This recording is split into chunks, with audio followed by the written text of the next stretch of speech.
Hello, good evening from London, and welcome to the Alliance of Independent Authors podcast, our weekly podcast. This week we are on our foundational level for beginners, people who are starting out in this wonderful world of self-publishing, and I am here with ALLi production manager and all-round indie author supremo, Dan Parsons. Hi, Dan. Hi, Orna. Hi, everyone.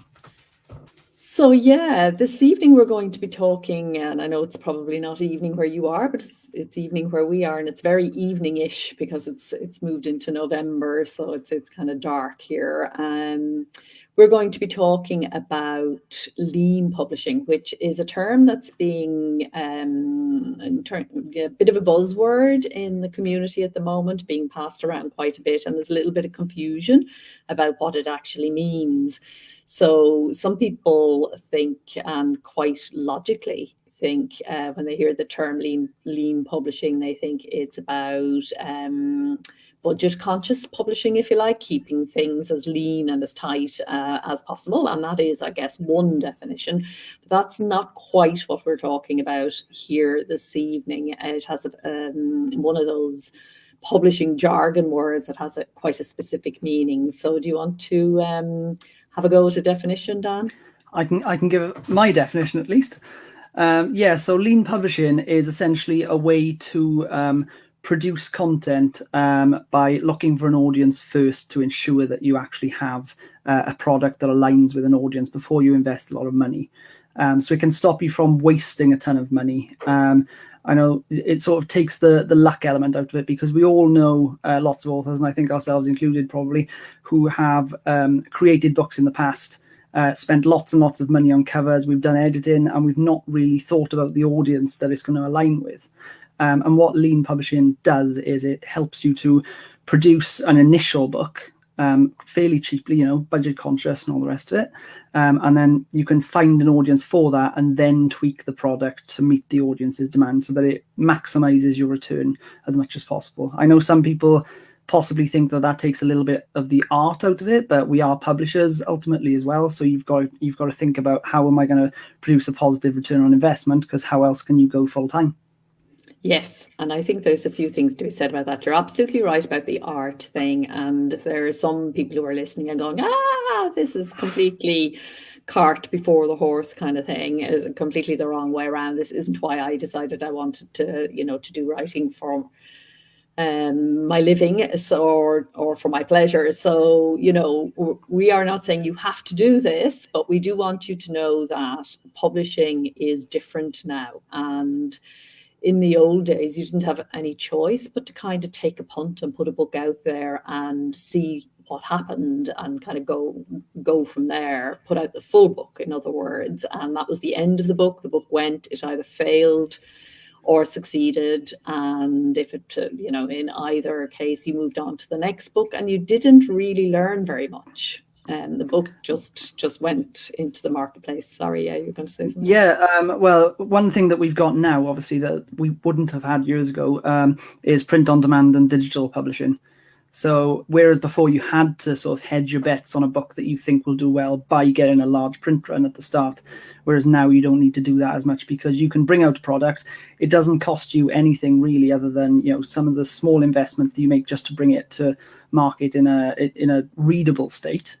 And then you can always update the features without having to pulp 3,000 copies of your book and then buy new ones.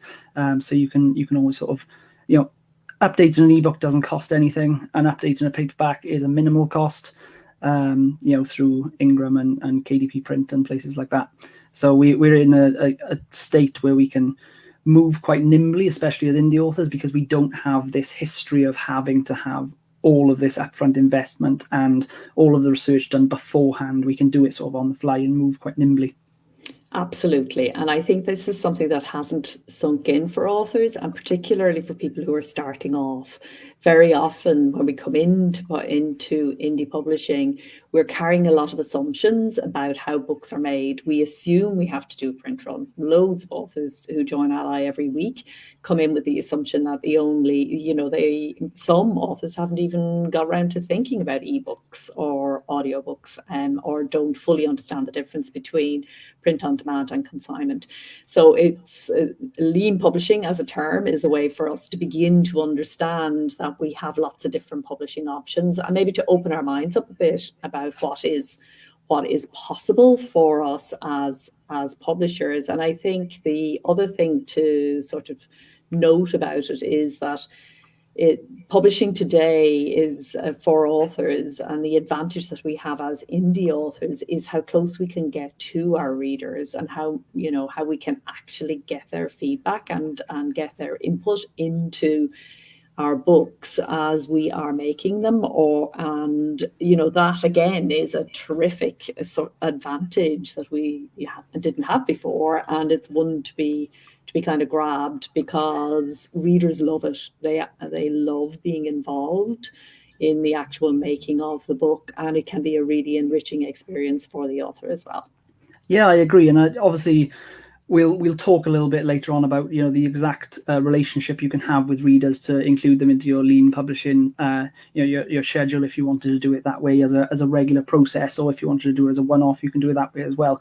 But we've also got other tools that don't directly correlate with us talking to readers, but they are tools that we've got now that we can see things that happen in the markets with the readers without them needing to be involved. So things like we can do some of the analysis beforehand to see if a book is going to take off before we actually even start producing the original product, to save some money.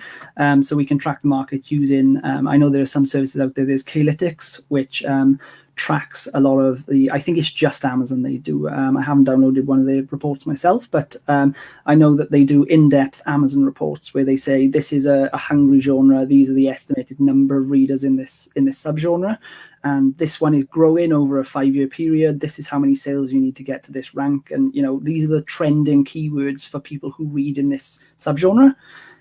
So you can use that sort of data along with things like KDP Rocket, or I think it's called Publisher Rocket now, where you can find out what are popular keywords that people are searching on Amazon, so that there's a demand for certain keywords and not for other ones. So, for example, if you're publishing a non-fiction book and you're thinking, I'd like to write on a particular topic, you can find out what keywords you need in your title to gain enough of a momentum with readers who are searching for those particular topics. And you could always find that the thing you want to write about actually doesn't have a demand, because this isn't just about finding a gap in the market, because you don't just want to find a completely original idea. You want to find a hungry gap. So there's nothing wrong with taking a new spin on an existing idea if it's going to get you a lot more readers. Yeah.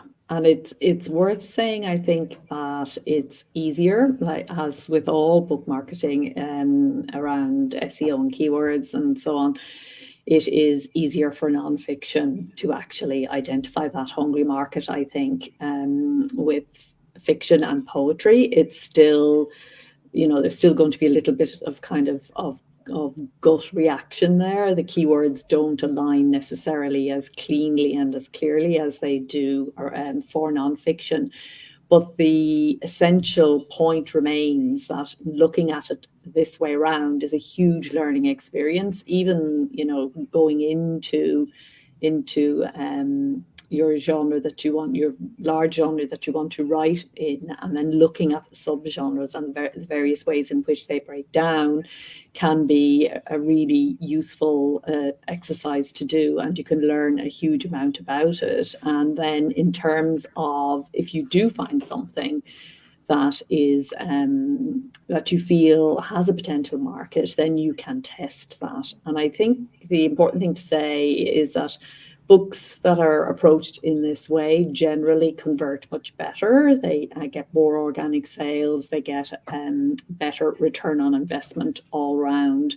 And, there is that fan connection. They are far more likely to actually connect with you're actively doing the job of connecting with what people want rather than what you want. And so you're more in service mode. So yeah, if you can make this sort of mental shift. What you can actually do, just to go back to your point on poetry, because obviously it's a little bit more difficult with keywords for poetry, because there's not necessarily a niche subgenre for different poetry genres, because it's just not a huge market for that. And there also aren't different, reader demographics that you can really track very well with poetry. What you can do is look for keywords based on feel or theme for poetry.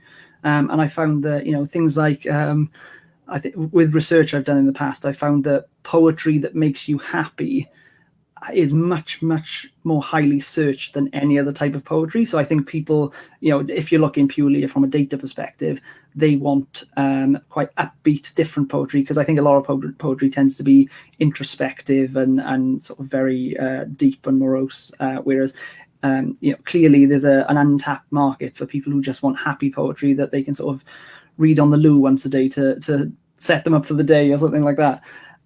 So yeah, it doesn't necessarily have to be very unpoetic. I mean, some of the rawest poetry is not poetic, so No, I'm kidding. But yeah, so there's lots of things you can look into. Yeah, because you and I have done a bit of this in the very recent past, looking at poetry and looking at the keywords that actually sell, as opposed to the ones that we or I thought might sell. When we actually looked into it, there were some interesting keywords, weren't there, that really you would never probably think of if you didn't. And even keyword strands. So you can look into things like, long sentences that you think, that's hardly ever searched. But when you find out it's actually, there's a huge number of people who have a similar track brain. So they must be searching the same sorts of things. So yeah, you can actually find long strands of keywords that other authors wouldn't necessarily be targeting, because, why would they with a long set of keywords? You think a really popular single keyword would be a stronger choice, but yeah, often you can find that there are these things that people want very specifically, and lots of people want the same thing. But yeah, you should probably start with data if you're looking into analyzing the data before you produce something. But then also, once you've produced your initial book, there's a concept in Silicon Valley called minimum viable product. And this is what Facebook did, where they basically brought out the Facebook, the original version, and then pitched it to students in the Harvard campus, I think it was, and then based on reader feed or user feedback at the time, quickly made iterations to make it better, because that's probably better than trying to create an end product, taking a lot longer to do it and investing a lot more time and money, and then ultimately creating something that people don't want. Yeah. So yeah, you can make this minimal viable product, and then just sort of A/B test to iterate into something that's marketable. Yeah. And I just want to say one thing about minimal, I can never say it, viable product. MVP, much easier. I have heard people recommend putting out an MVP, a book, without an editor, without editorial, and that is something that we would not recommend. So even though you're going to do a small, lean tester, it still needs to be done to professional standards. It doesn't, the fact that we're saying, put it out there to get feedback, we're not saying put it out there with lots of conscious mistakes in it. We're saying just to put out the minimum, to leave yourself open to learning and to give yourself, because it saves you money, but it also saves you time. And time is our most precious resource. And it's also a really good learning experience. So, there are all sorts of good creative reasons for doing this. It isn't just a commercial thing. Creatively, it can be very enriching as well. But yeah, it doesn't mean you do without an editor. Editors are always needed. Yeah, and one thing I would say is that if you're going to go down this route for commercial reasons, just because something is built with commerciality in mind, that doesn't necessarily mean it's lost its art sense. Because even something like some of the original Shakespeare plays, I did a literature when I was in uni, and I know that a lot of that was sort of adapted after it was initially shown to the audience for some of the jokes and things like that, where things were rewritten over time. So even some of the greatest artwork is adapted in this sort of way. Dickens put his stuff out serially and then modified it when it came to putting it together in book form. So yes, you're not in any way being untrue to your inner artist to approach things in this way. I think of it about as being in service to the reader. I mean, I haven't approached publishing in this way, and I think it's a very interesting way to think about things for somebody like me who did come through the old school way. And it's a big ship to kind of turn it around and start thinking about it, but it's certainly something that I'll be adopting as we go forward. And so once you've done your analysis, then once you've kind of done your got some data and stuff, what next? How do you use that feedback to actually? So yeah, you create your MVP, and initially you want to look at the packaging. So we'll move from packaging to contents, because packaging is the thing that if people don't get through the packaging, they never see the contents. So you use a sort of data-driven perspective for analyzing how effective your packaging is. So this includes things like your title, your book cover.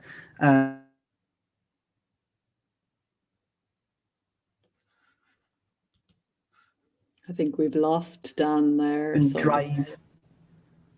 Oh yeah, sorry, you froze there for a moment. Do you want to just repeat that? Yeah. So yeah, you'll want to test different quantitative parts of your packaging. So things that can be measured with numbers, basically. So things like your title, your book cover, your product description on sales pages. And then, what you can do is you can run things like Facebook ads or a Google AdWords ads. I think famously, Tim Ferriss, who wrote The 4-Hour Workweek, did this when he was pitching nonfiction books.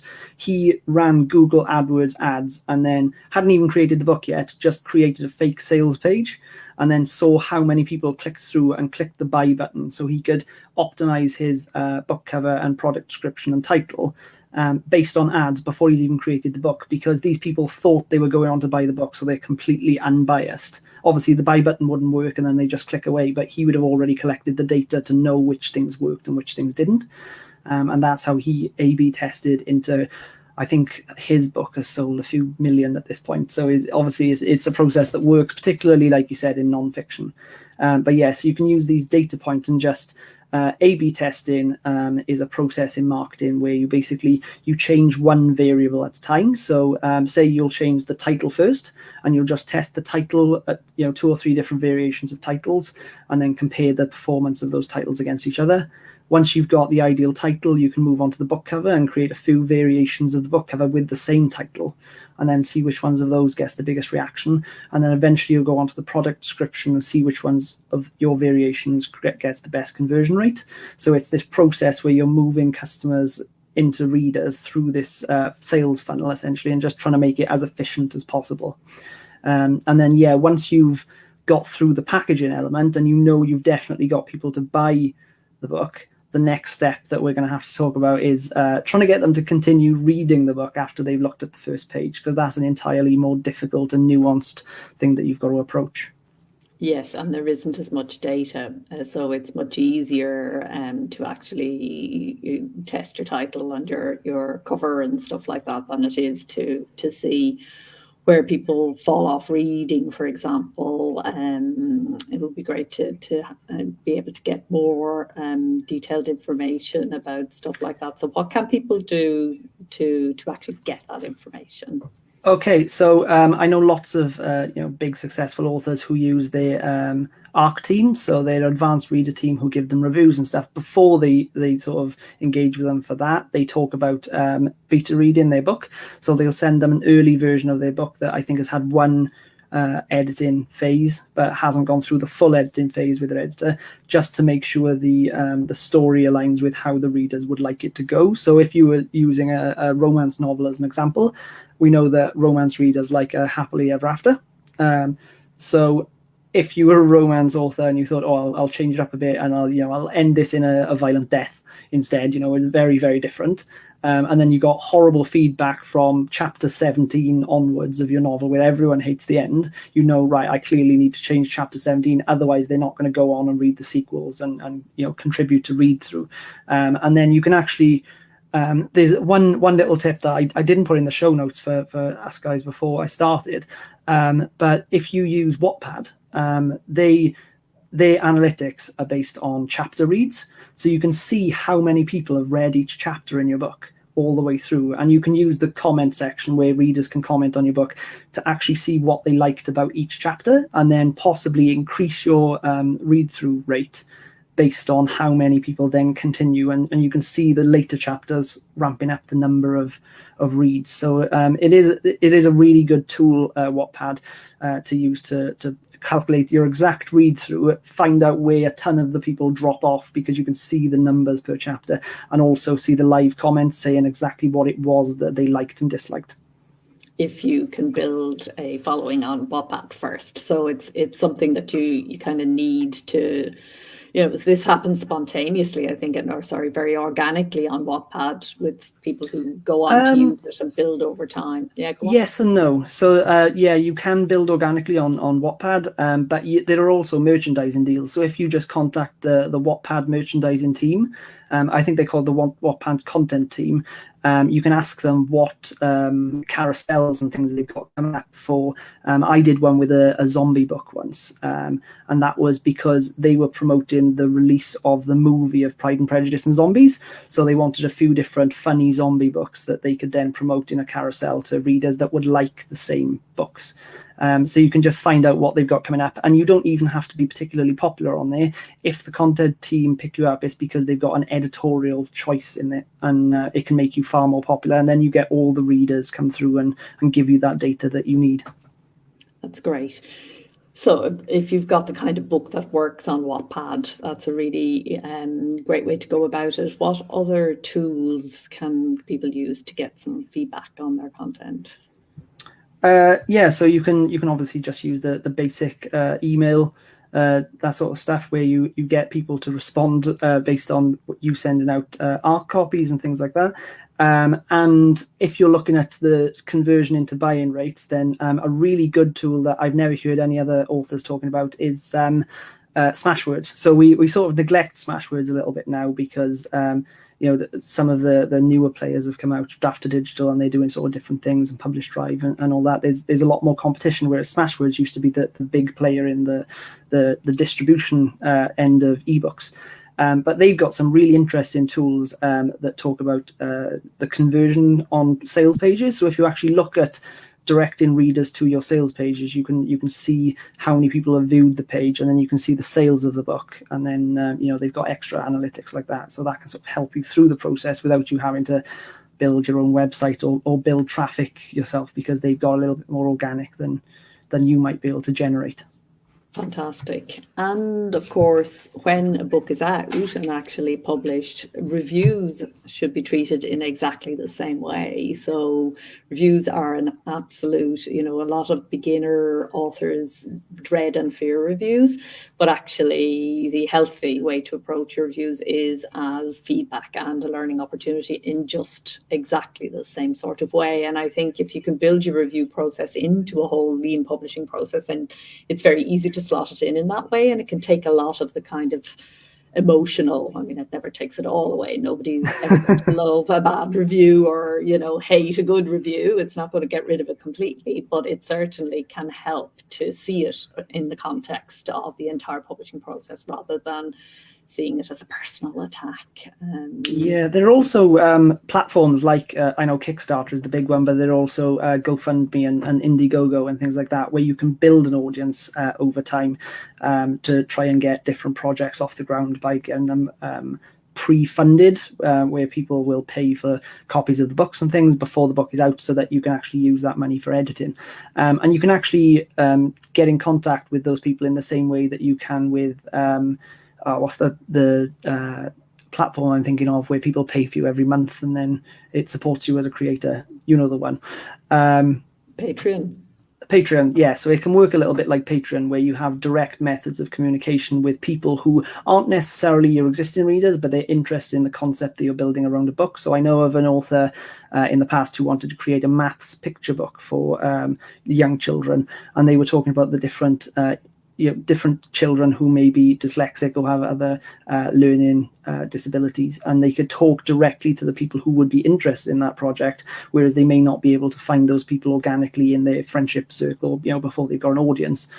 So you can actually put out bits of content and get feedback on it before you've even released the book through Kickstarter. And all the while you're doing that, you're building your audience and you're becoming funded. Yeah, so that can be very useful. Kickstarter is particularly good of all the crowdfunding platforms for books. And Oriana there is really, really helpful and always happy to work with any authors who have ideas and to show them samples of ways in which people have used the platform before. So if that way of doing things appeals to you in any way, definitely have a chat with Kickstarter.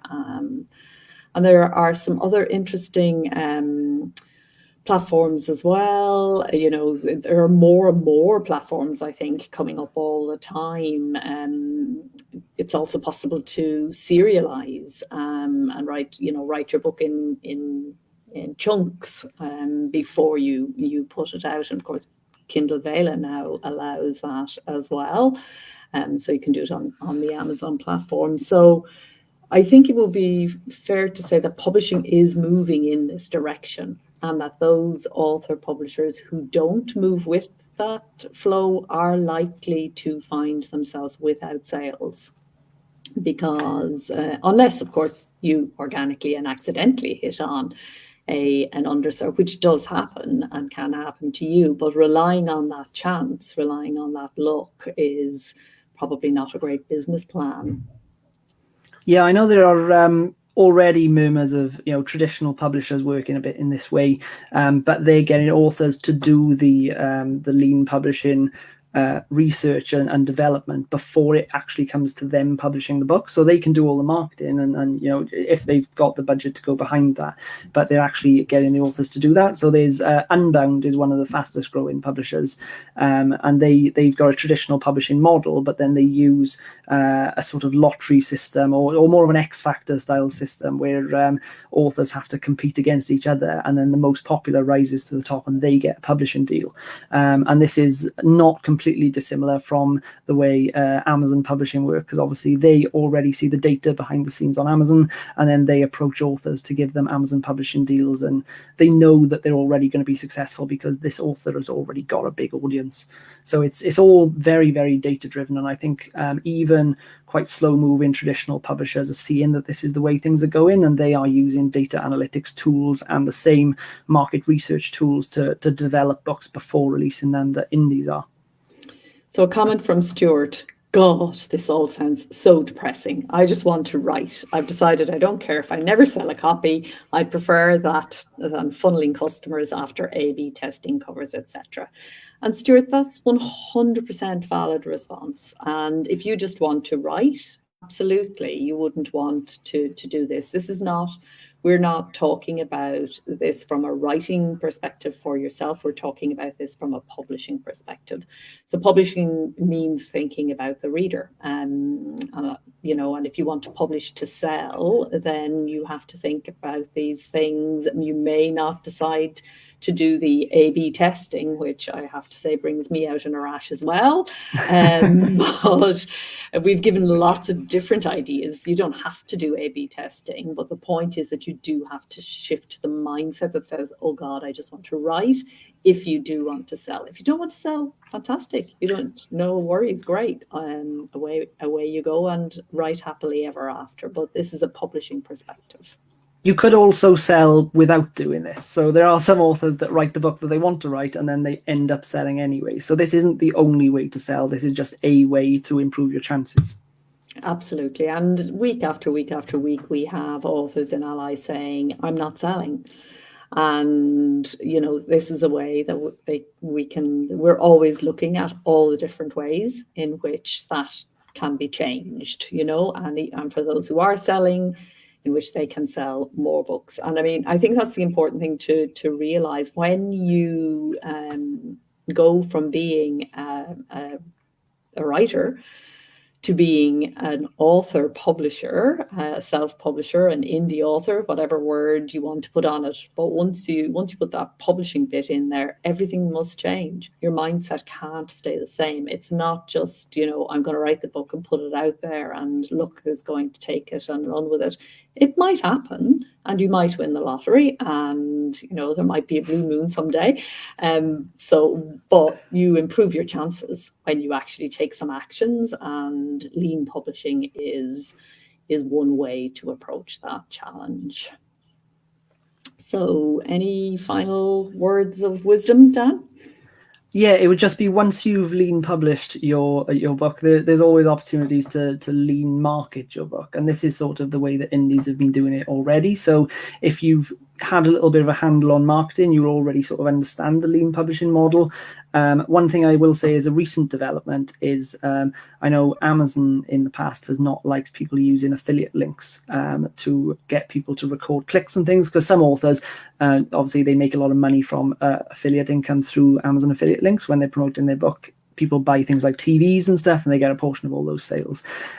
What it seems Amazon have coming down the pipeline, or it may have already started, because I've seen things in the Amazon ads, is a concept called an attribution link, which you can use on any platform you want. And what it does is it doesn't give you the affiliate income, but it does allow you to track click-through rates and conversions of sales on the other end. So you get all of the data, you just don't get the affiliate link income, which means that you can be a lot more flexible and use these in things like email campaigns or Facebook messages that you can use, targeting readers. So it doesn't have to be complicated. You don't have to set up your own systems when it comes to the marketing as well as the publishing, because you can actually track different styles of marketing and see how they compare against each other just by using these sorts of links. And as the industry is developing and more software as a service companies are growing, we're getting more options, and there are lots of different places that you can use these sorts of links.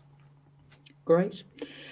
Okay, so that is it on lean publishing. Do let us know if you have any further questions arising from what we've been talking about this evening. This episode will go out on our podcast on Friday next, selfpublishingadvice.org. You can find it there, and you can subscribe and get the show notes. We'll have some helpful links.